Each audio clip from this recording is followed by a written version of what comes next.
Nirmal municipal కార్యాలయం ముందు ఓ కుటుంబం ఆత్మహత్య యత్నానికి పాల్పడింది. గతంలో ఇంటి నిర్మాణానికి అనుమతినిచ్చి ఇప్పుడు నిర్మాణాలు చేస్తుండగా అధికారులు అడ్డుకుంటున్నారని ఆవేదన చెందారు.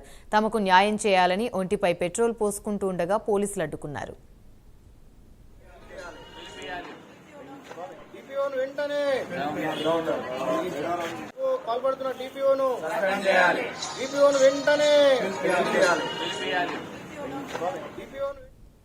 లేదు కానీ పైన గాజులపేటలో పర్మిషన్ ఇవ్వడం జరిగింది. డిటిపిసి గారికి కూడా గతంలో మేము కంప్లైంట్ చేసినాము.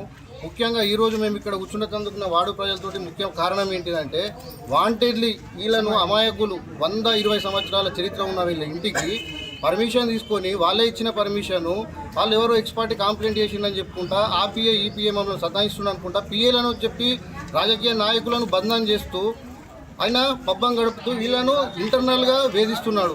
ముఖ్యంగా మాటికి ఒక నోటీస్ ఇచ్చిన తర్వాత 15 డేస్ లేదా 20 డేస్ తర్వాత సెకండ్ నోటీస్ ఇవ్వాలా కానీ ఈరోజు నోటీస్ ఇచ్చి 8th రోజు నోటీస్ ఇచ్చి థర్డ్ నోటీస్ 9th రోజు ఇవ్వడం ఎంతవరకు సమంజసం? అంటే నేను ఎంత వాంటెడ్లీ చేస్తున్నాడు. ఉన్నాయి మా దగ్గర మొత్తం ఎవిడెన్స్ ఉన్నాయి, నోటీసులు ఇచ్చినవి కూడా. ఈరోజు పనాపుతము సీజ్ చేసిన చరిత్ర నిర్మల్లో ఒక వర్క్ జరిగేటప్పుడు సీజ్ చేసిన చరిత్ర నిర్మల్ చరిత్ర ఉన్నదా? అంటే చైర్మన్ అంతా అన్ఫిటా, కౌన్సిలర్లు అన్ఫిట్లా? ఒక ఒక ఆఫీసర్ వచ్చి ఒక బీదలను సతాయిస్తున్నా చైర్మన్ ఏం చేస్తున్నాడు ఈ రోజులలో? మేము కౌన్సిలర్గా ప్రశ్నిస్తున్నాం. రాజకీయ నాయకుల చేతుల రాజకీయ నాయకుల చేతులకు పోయింది మీది, మున్సిపల్ లేదు, లిమిట్లో లేదు మీది అని చెప్పి ఒక చైర్మన్ చెప్తున్నారు.